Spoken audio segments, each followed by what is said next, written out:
Welcome to What a Creep, the show with Margot Donohue and Sonia Mansfield talking about creeps from the past to the present.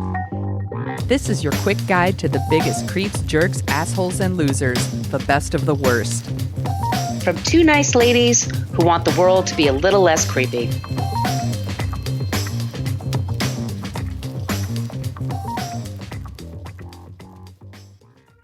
Welcome back to What a Creep. This is Margot Donohue, and my usual cohort in creepitude is Sonia Mansfield, but she is still in Ireland on a work-vacation getaway. She's having a fabulous time, but fear not, everybody. We have an amazing guest host today. This is one of my, I think we're friends. I can say that we're friends, right? Yes, we absolutely are. Yeah. And you're also one of my podcast heroes, if I can say that. Well, she's one of my sheroes, my podcast heroes. This is Kristen Meinzer. Hi, Kristen.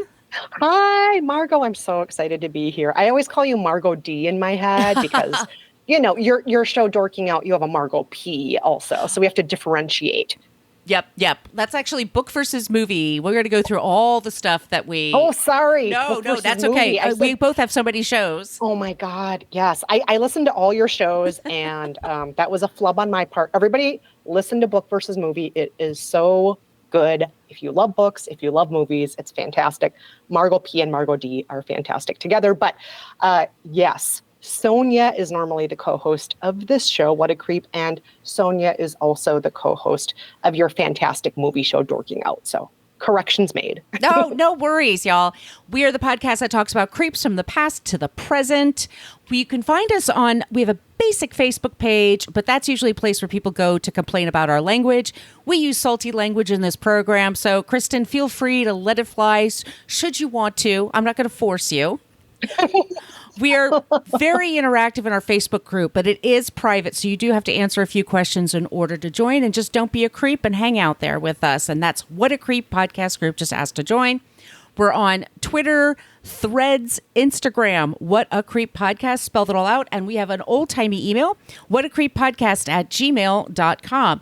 If you would like some stickers wherever you are on the planet of Earth, I will send them to you. So send us an email. Also, that's all those places are places where you can send us your suggestions for creeps and non-creeps. And if this is your first time listening, just so you know, we always end the show with somebody who's a non-creep, so you feel at least that the world is a total dumpster fire. So, Kristen, who are we talking about today? Wow. I am so excited, Margot D, because today we are covering wellness world creep Hilaria Baldwin. And as you know, Margot, I co-host a show called How to Be Fine, which dives into the good and the bad of the wellness world, self-help, and so on. And Hilaria Baldwin is part of this universe. And so she is somebody who I'm very interested in, who I've done a lot of research on. She's actually been covered on How to Be Fine. And she's also somebody I'm interested in as somebody who also covers the tabloids in detail. As you know, I also host a show called The Daily Fail. The Daily Fail is kind of a comedic close reading sort of podcast. We look at the stupidest stories from the world's most read tabloid, and we debunk, we destroy, we fact check, we laugh a lot. And of course, Hilaria Baldwin shows up in the tabloids a lot. The Daily Mail is something like, it's in my life.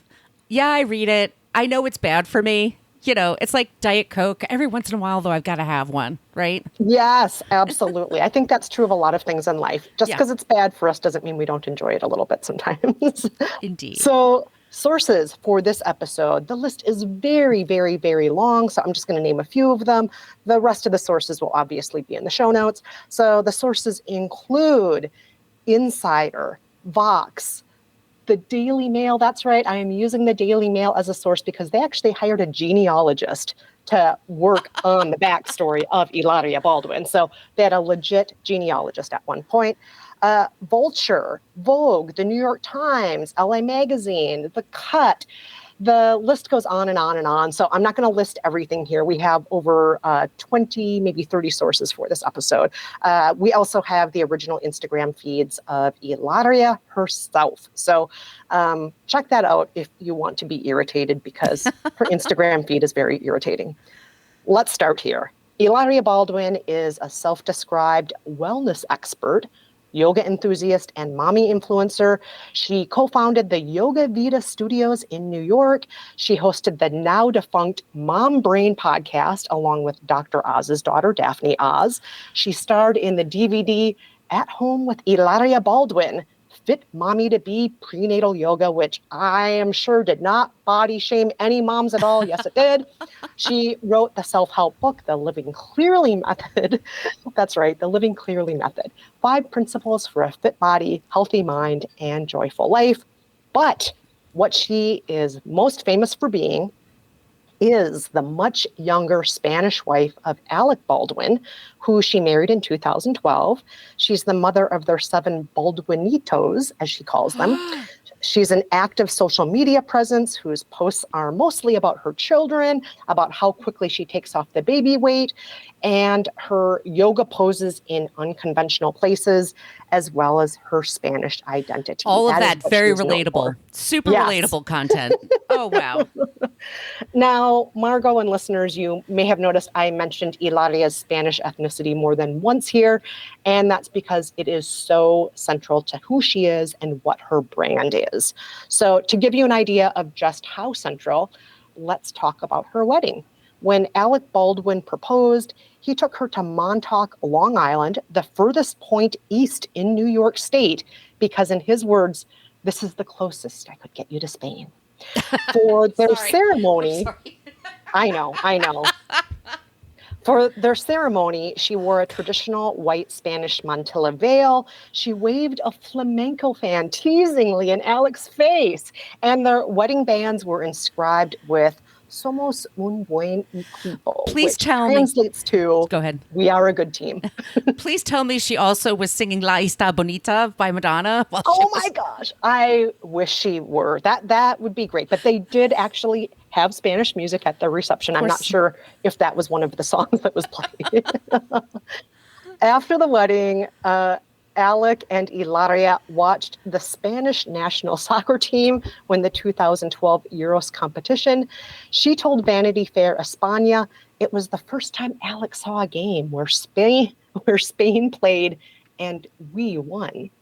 In the same interview, okay, this is so good, and I'm so sorry because I kind of want to put on a Spanish accent here, but I'm just not going to because that would be offensive. But in the same interview, Hilaria claimed her family had a hard time pronouncing her new American last name. I had to repeat it to my family 3 times. Baldwin. And the 3rd time they said, "Oh, we already know who it is. Why didn't you pronounce it right the first time?"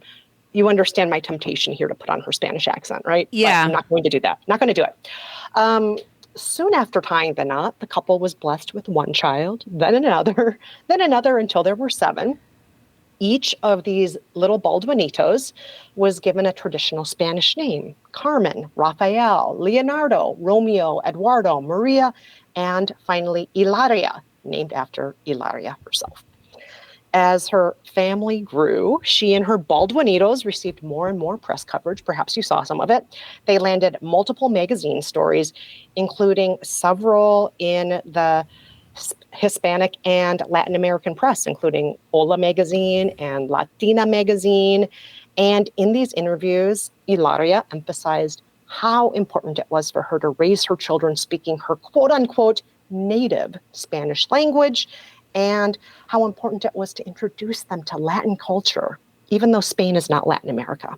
No. She also landed multiple TV appearances talking about marriage, parenthood, wellness, cooking, and again, her Spanish identity.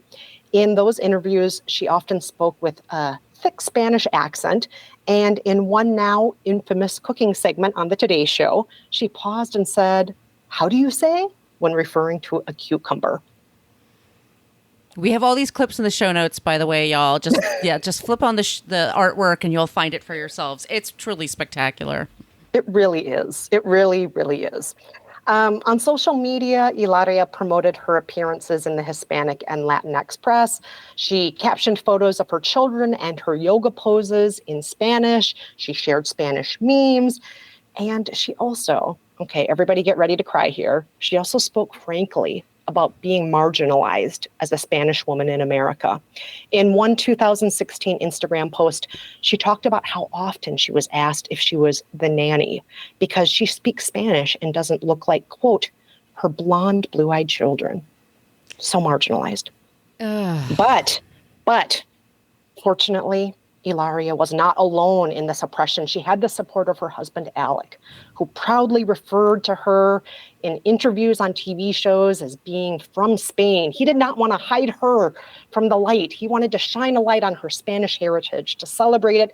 Sometimes he'd go so far as to imitate her, using a thick Spanish accent in appearances on The Rachel Ray Show, David Letterman, Extra, The Howard Stern Show, and loads of other programs.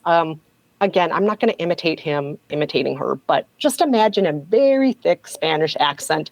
And Margot, I know you have a mashup of a bunch of clips of him imitating her on shows. Yes. Again, in the show notes.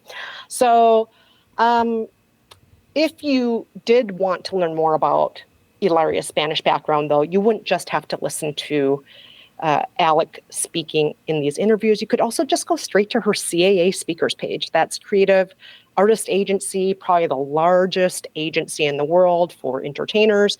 And on her speakers page, it explained that she was from Mallorca, Spain, and told you a little bit more about her Spanish background. But then we know what's about to happen here, Margot. In late 2020, in December, I remember it vividly. Yes. I remember it so well. We all remember when. Yes. Hilaria's backstory got blown up. It all started when Hilaria posted a photo of herself in very tiny, very lacy underwear, holding her 3-month-old son, Eduardo, and showing off her svelte yoga body. Amy Schumer, who was supposedly friends with the Baldwins at the time, and she was a new mother herself to her son, Gene, she reposted the image with the caption, "Gene and I wanted to wish everyone a happy holiday season." Which is genuinely hilarious. Yes. Self-effacing. Yes. Most folks who saw it did think it was self-effacing. Most of them thought Amy was joking about the fact that her postpartum body actually looked like she'd recently given birth, unlike Hilaria's. Some folks also maybe thought that maybe Amy was poking fun at the whole image that influencers like Hilaria push out in the world, because that image can be very disparaging to women whose bodies actually look like postpartum bodies. Right.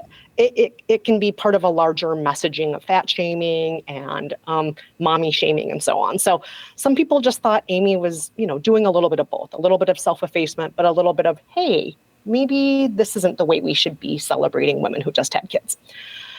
Either way, though, Hilaria just took it as an attack. She was incensed. She posted a 4-minute video to Instagram accusing Amy Schumer of attacking Eduardo, which she wasn't, and body shaming her personally. She learned this from her husband because Alec was a creep episode that we did. Yes. And great episode. Everyone check it out. Definitely check it out. And 2 weeks after we put that episode up, the film set Rust had that shooting accident where a woman was killed. So we took that episode down and we were because we said, obviously this is going to change the man. Obviously he's going to have some come to Jesus moment. I'm not prioritizing things correctly. There are important things that can happen and tragic things that can. He's known for just flipping out. If his parking space is taken, he'll scream and yell. He's always getting in fights with paparazzi. And it's you've been famous long enough to know better. Yes. And you don't just let it go. Just let it go. Anyway, we reposted the episode because he obviously hasn't learned a goddamn thing. All right. Continue, Kristen. Yes, and neither has Hilaria. And we will get back to that Rust shooting, and we'll get back to her not knowing how to leave it alone. Yep. So around the same time, Hilaria posts this video defending herself against Amy Schumer. Around the same time, a Twitter user with the handle Lenny Briscoe posted a thread, and it began, this is on Twitter, you have to admire Hilaria Baldwin's commitment to her decade-long grift where she impersonates a Spanish person. The thread included a link to the Today Show segment, which I mentioned, where Hilaria forgets the word for cucumber. It included a family obituary pointing to Hilaria's decidedly not Spanish ancestry and lots more. The thread received over 20,000 likes. And between all that rigmarole with Schumer and the Twitter posts by Lenny Briscoe, the public was suddenly paying a lot more attention to Hilaria. You know, she already had the mommy crowd, she already had the self-help crowd, and she already had the yoga crowd, but suddenly people who were not in any of those crowds were like, what? What's going on? She's not Spanish? She's pretending? What? So Tracy Egan Morrissey, who you may recognize her name because she was one of the founding editors of Jezebel, she decided, I'm going to do a deep dive here and share what I find with the public. So here is what Morrissey found out. She found out that Hilaria was actually born Hillary Hayward Thomas in Boston in 1984. Her mother, Catherine Hayward, was a doctor at Massachusetts General Hospital, an assistant professor of medicine at Harvard Medical School, and a fourth-generation Massachusetts resident with zero Spanish ancestry. Hilaria's father, David Thomas Jr., was an attorney whose U.S. roots predated the American Revolution and included in his own words on a blog post, quote, not an iota of Spanish blood. Hilaria and her brother Jeremy were, in fact, raised entirely in the U.S. and were U.S. citizens. She attended the Cambridge School of Weston, a very elite private school in Massachusetts, and then enrolled at NYU when she was 19. But at a certain point in New York, you know, New York is a place of reinvention, right? We came here from other places. We decided to be other things, right? So she decided to reinvent herself. But what she reinvented herself as was a whole other ethnicity. So she began self-identifying as Spanish. She seemingly dyed her hair dark because suddenly it was a lot darker than it used to be. She seemed to have a year-round spray tan. Either that or her skin just got naturally darker somehow by living in New York. And she even told interviewers later that she moved to New York from Spain. So she didn't move here from Massachusetts. She moved here from Spain, right? Right. No. Holy shit. But full disclosure, to her credit, she did actually speak Spanish quite well. Mm-hmm. Her father was a Hispanophile. You know, there are Anglophiles, there are Francophiles. Hilaria's dad was very much a Hispanophile, and he did sometimes take his family on vacations to Spain. So that's almost the same as being Spanish, right? Your family's been on vacation there, right? Sure. Exactly the same thing. And on top of that, some of her family eventually did move to Spain when Hillary was an adult, I should say. So her brother eventually met and married a woman in Spain and moved there. And her parents decided to semi-retire in Spain in 2011. That is the same year that Hillary met Alec Baldwin. So neither her parents or herself or her brother actually lived in Spain until Hillary's already with Alec Baldwin. And none of them, other than Hillary, identifies as Spanish themselves.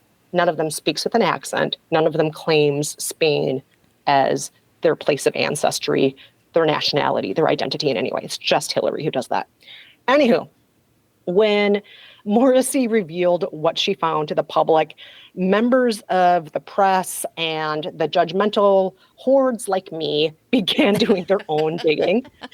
Among the things they found, in September 2020, someone in a DC Urban Moms thread dedicated to Hilaria posted, her mother had a thriving career in Boston for many years. How could her daughter have been raised in Spain?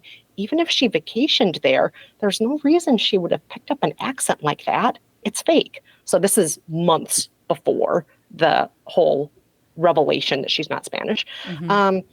Additionally, in 2020, in October, a negative reviewer of Baldwin's Mom Brain podcast on Apple Podcasts wrote, I know Hillary Hayward Thomas from the Cambridge School of Weston in Massachusetts. She did not have an accent then and didn't change her name to Hilaria because she's not Spanish. So please stop using an accent in this podcast and please stop interrupting your guests. Oh my God. I love that that is such shade because it is a review of her podcast, but it's also just like outing her for being a fraud. Those iTunes reviews are no joke, man. You and I both get them for our shows, and people can get mean, and Yes. I always say if it's honest, then I can handle it. But I mean, so they mean like this woman's just being, she is so, I wonder if she taught yoga with that accent. Oh, well, I have heard through the grapevine from some people who took her yoga classes that sometimes yes, sometimes no. And I'm not going to name names, but I do know somebody who worked with her on one of her endeavors who said she almost always spoke in a Spanish accent. That is a I'm not going commitment to tell you to what a that endeavor character. was, but it was almost always in very thick Spanish. Oh, I accent. used to host a podcast called the Fit Bottom Girls podcast, and I was a writer for them for many years. I was in the fitness and wellness space, and you and I've actually talked about toxic positivity off mic and how we want to do a show about that one day. And that was one of those DVDs I got to, and I don't have kids, so I didn't want to review it.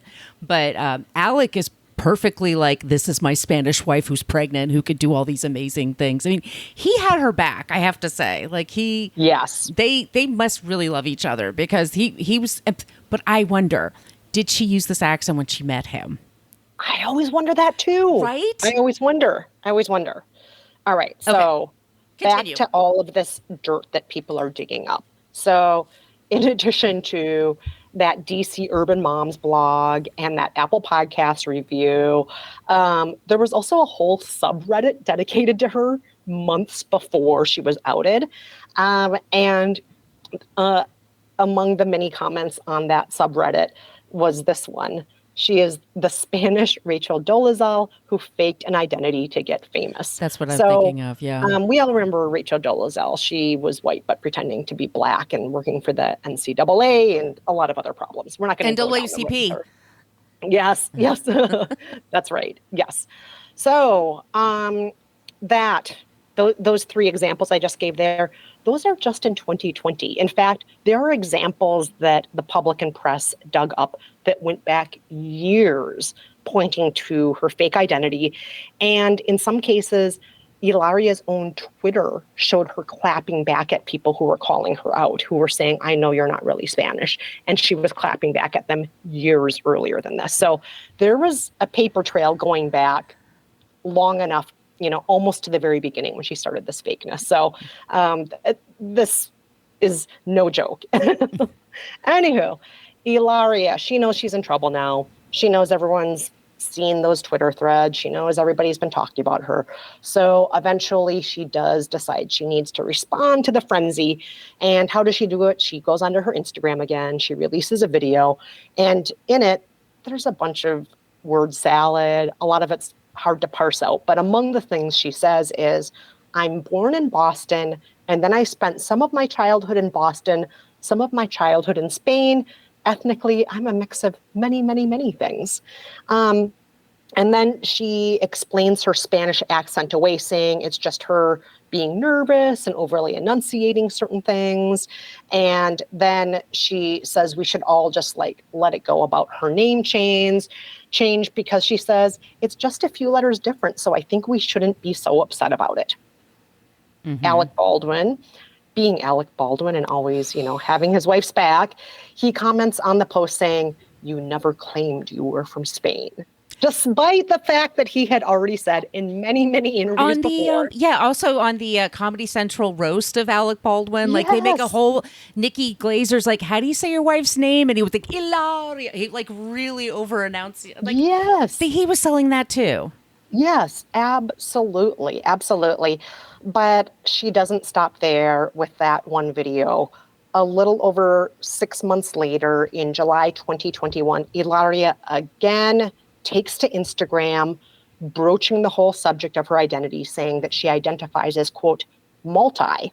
She went on to speak of the oppression that multi people like herself face, saying, quote, there are people who want to deny others their right to belong. When you are multi, it can feel hard to belong.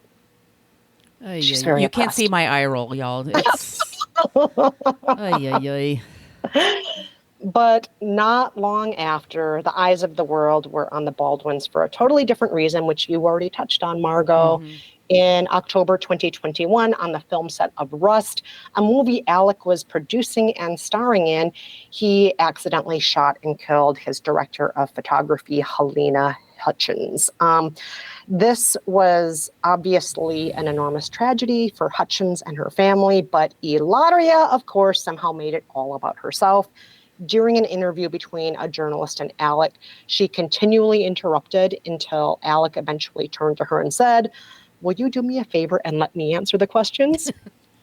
She also held a now infamous impromptu sidewalk press conference with several members of the press around the time of the shooting, speaking again in her very thick Spanish accent, even though we all know at this point she's not Spanish. Oh my God. And when the criminal charges against Alec were eventually dropped, she celebrated on Instagram with a very intimate post of her cuddled in his lap, her head on his shoulder, and no mention of Helena Hutchins or her family at all. So instead, just have a hot, sexy shot of you and your husband. And that was her way of showing happy ending, right? Can you imagine, just between us, being on that set and having that happen, the trauma that crew put up with in that moment? You know what I mean? They've only known each other for a few weeks, but someone being killed in your presence, like just doing their job, and then like this is the ending, and it's like, oh, we're just cozy in a lap right now in our fall colors or whatever it was. Like, I just can't imagine how those people feel.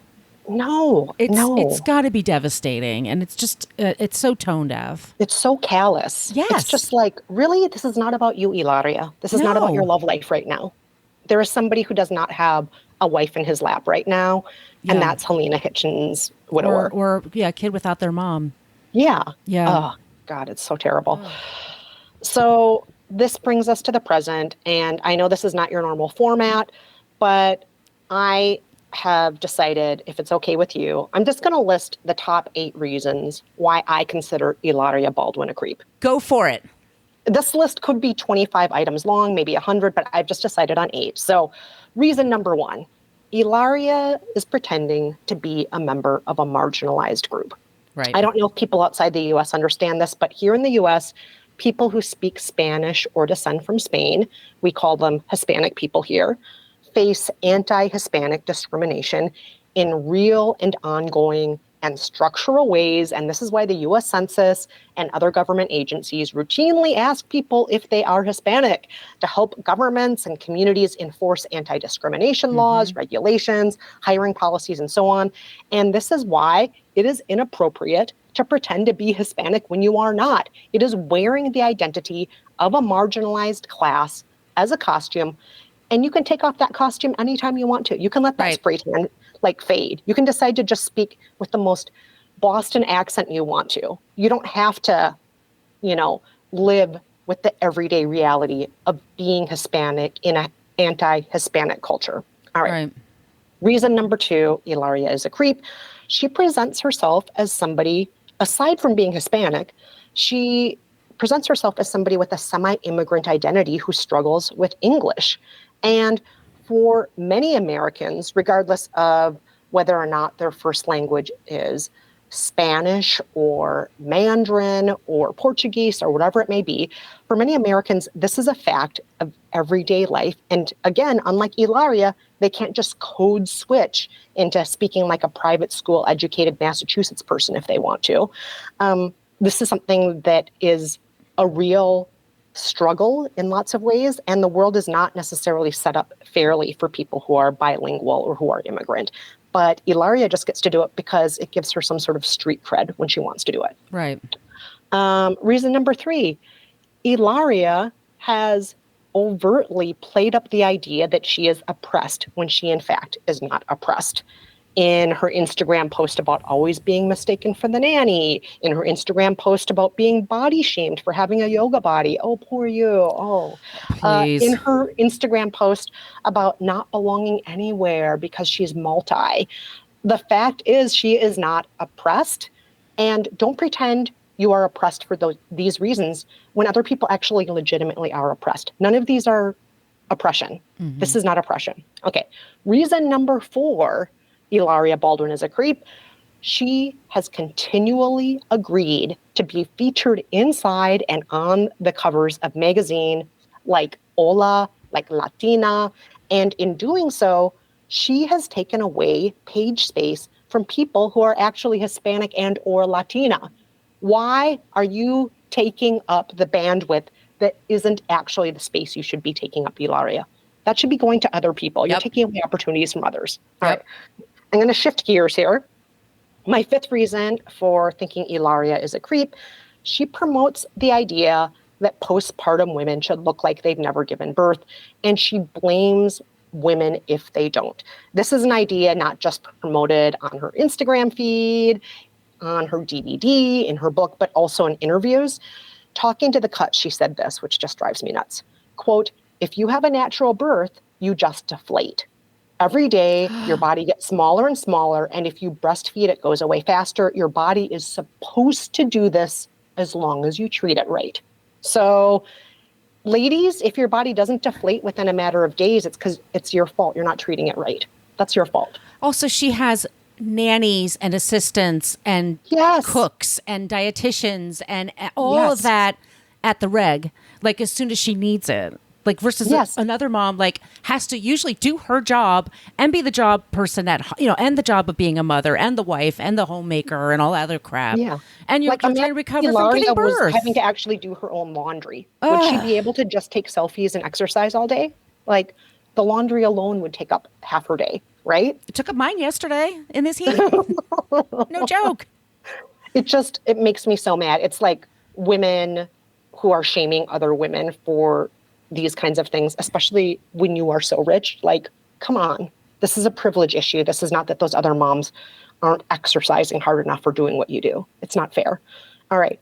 Reason number 6, Hilaria is a creep. And this is, full disclosure, more of my own pet peeve than a true case of creepitude. But I just fucking hate the photos she posts of herself doing yoga on her Instagram feed. So her signature is to do yoga in unconventional places, like on the stove, while wrapping Christmas presents with scissors in her hands. She does yoga in all the most irritating places, which I find unsanitary, dangerous, and tacky. Like, when you're at the airport and you're just trying to walk on the people mover and some asshole is doing yoga poses and doing a TikTok video while they're on the people mover and you just want to punch them? That's what she is doing all the time on her Instagram feed. And I just find it so main character energy, ruining it for the rest of us. Like, please, lady, just get out of the way. I'm trying to get to gate 3. Please. It's this just manic pixie dream girl in yoga pants. I mean, just this convention that is so like, I'm just carefree and flexible. Boops. Look at me bend right in the middle of the food court when you're trying to eat. She's like that kind of person. Just drives me nuts. Okay. Reason number 7, Hilaria is a creep, in my opinion. It's the way, to go back to that main character energy, it's the way she always inserts herself in shit that's not about her in the most tacky ways. Helena Hutchins' death is not about her. Mm-mm. Interrupting your husband when he's being interviewed about this death. Why are you interrupting this interview? It's not about you. Get out of that interview. Also, just like the kind of podcast host she is, the fact that she, back when she had her Mom Brain podcast, she did not ever let anybody finish a sentence. God forbid you invite a guest onto your show and then not let them talk. Such a pet peeve of mine. Huge pet peeve of mine as well. I think Bethany Frankel has the same problem on her. I mean, I couldn't listen to it. It's just, she so interrupts people. Why do you have a guest? Why even ask them a question if you don't want to hear what they have to say? Drives me nuts. It's like, it's not all about you, Hilaria and Bethany. A good interviewer is a good listener. Yes. Yeah. Thank you. Which you are. And that, and you only have to listen a little longer because this gets us to reason number 8 that Hilaria is a creep. She wrote a self-help book lest I remind you, called the Living Clearly method, when she is the furthest thing from clear and transparent about who she is and why should we trust her to tell us about how to live our lives and how to do things right and how to live clearly when she refuses to do any of that herself. I just can't stand that version of a self-help author. I've read, as you know, Margot, from one of my shows, By the Book, I have read and lived by almost 100 self-help books. And one of my biggest pet peeves is if I can do it, anyone can. It's like, no, not anybody can do what you're doing because of all the advantages you have.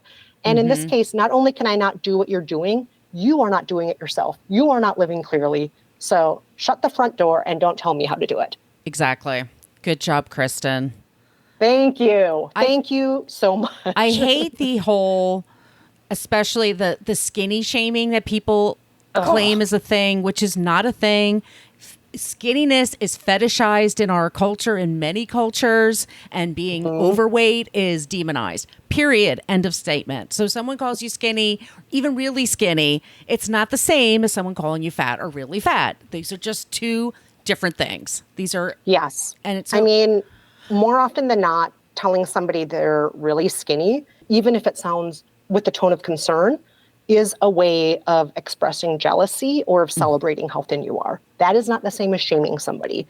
Fat shaming is a real structural issue in America and a lot of other parts of the world. In the US, it is well documented that fat women get paid significantly less, that they have a harder time getting hired for jobs, that there is discrimination that is real and structural in a number of arenas, not just in the workplace. And so, yeah, fat shaming is part of a much bigger real thing. Skinny shaming is just kind of bitchy jealousy, right? That's all that is, and I'm just tired of it. That and when white people say reverse racism. Shut up. I mean, as a white chick from the suburbs, I know better.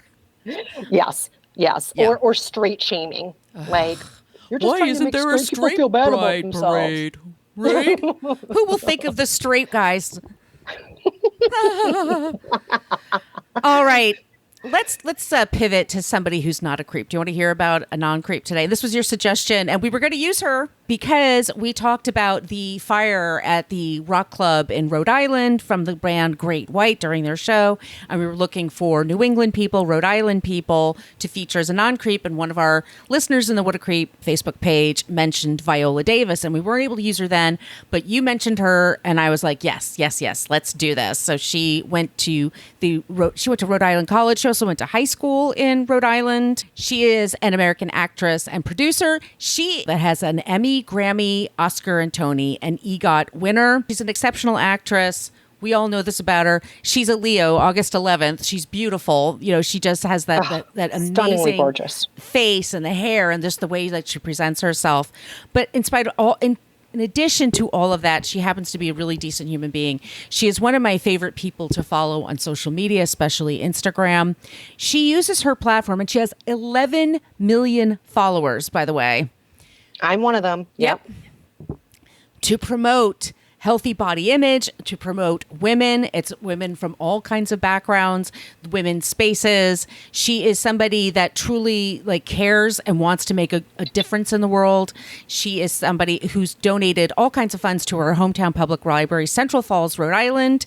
She has given money to them for their high school, for their theater programs. She works against child hunger across the United States. She is partnership with people to help bring people of all backgrounds to be in production, because that is this whole, kids of famous people get all the breaks, to get into show business. And it's very hard to find your way in. And she's one of those people who really helps others. She doesn't kick the ladder from under her. She actually brings people with her. She also worked on getting Georgia voters, in 2020 to vote with the ballot boxes and via mail, which, by the way, it's a very safe way to vote and legal. I voted by mail since 1990. It's fine, y'all. There's really no problem. She's just an amazing human. She's done all kinds of programs for hunger, especially childhood hunger across America, which is one of the greatest shames of this country. We are a very wealthy nation, but we have school lunch programs that are like in debt to the eyeballs because kids can't afford to pay for it. And she's one of those people that's speaking out about that. Just an amazing, amazing woman. You've seen her I saw her in Doubt. I didn't get to see her on Broadway. That's on my list of people to check out. She was also in The Help, and I also love her because she calls out The Help for the kind of the bullshit that The Help is. The white saviorism that is The Help. Yes. But she's not a snob. She does all kinds of work. She was amazing in Ma Rainey's Black Bottom. She played Ma Rainey there. She's just, she's an amazing actor, but she's also a really decent human being. And she's so positive to follow and not a toxic positivity. She's all just about beauty comes in many shapes and forms and colors and sizes. And we should be embracing that, especially here in America where we're supposed to be about diversity. Mm-hmm. So that's my not creep this week. Viola Davis. Margot, thank you so much for choosing Viola Davis. I dare everybody listening right now to look at her Instagram feed and not feel your heart grow 3 sizes too big. Everything she posts is just so full of love and embracing everybody and accepting everybody. And let's look for the kindness in the world and let's try to be a little kinder ourselves. And she really walks the walk. She doesn't just talk the talk. She doesn't just post something cute on Instagram. She actually, as you were saying, lives that way. She gives back that way. And I also highly recommend listening to the audiobook version of her memoir if you can, because the way she delivers it, the beauty of her voice, the real trauma of her story and how she overcame her background. She knows what it's like to be a hungry child. She knows what it's like to live in poverty. She knows what it's like to deal with real oppression, not the fake oppression that Hilaria Baldwin claims that she faces. She really is just a spark of joy, just totally inspirational. That audiobook, it's like being in the presence of like what she is, like a great Shakespearean actor delivering the most heartfelt story. So I highly recommend that as well. Her book is called Finding Me. Yes. So definitely I'm going to put that on my Audible right away and put that in my ear holes because I need to hear her. She also, with her social media, she does promote, by the way, smaller accounts. Like she's helping people find a big audience with her 11 million followers. Unlike a lot of people who just said, like, this is my movie, here's the tequila I own. And, I get it. That's fine. But I think I like people who also use that to reach out to others and bring them along. I think that's just amazing. Absolutely. Well, that is our show today. If you have ideas for people that we should, for creeps and for non-creeps, please reach out in all those spaces I mentioned at the top of the show. We love it when you use the Annie Potts gift. We got one from Ghostbusters, but if you have other ideas, please, use that. I want to thank Kristen, by the way, for having me on inviting me and having meet the hosts of Fixing Famous People, Chris and Dominic. I was just on their show. We talked about Jimmy Fallon. We talked about Cher. I did my Cher singing. It was pretty fun. So thank you all so much. And my other shows are Book versus Movie and also Dorking Out. You could find me at Brooklyn Margot on Twitter and on the TikTok and everything else. I'm at Brooklyn Fit Chick, including my site. Kristen, where can people find you? Well, I hope you can all take a moment to check out The Daily Fail. That's my podcast where we lambast the tabloids. We do close readings. We do fact checking. We laugh and laugh a lot. And so that's called The Daily Fail. And also, please check out How to Be Fine. That show digs into the wellness world. It's not all dragging it down. Sometimes there's good things in the wellness world, too, just to be clear on that. So we look at the good and the bad of the wellness world. And we also answer advice questions on that show. And you can always learn more about me on my website, which is KristenMeinzer.com, or you can follow me on Twitter at Kristen Meinzer or on Instagram at K10Meinzer. That's K10 Meinzer. Excellent. All right, everybody. Be safe. Be good. Don't be a creep. Don't be a creep. Thank you for listening to us talk about creeps. You can follow us at What a Creep Podcast on Facebook, Twitter, and Instagram. But don't follow us too closely. You can email us your creepy stories at whatacreeppodcast@gmail.com. But please keep your dick pics to yourself.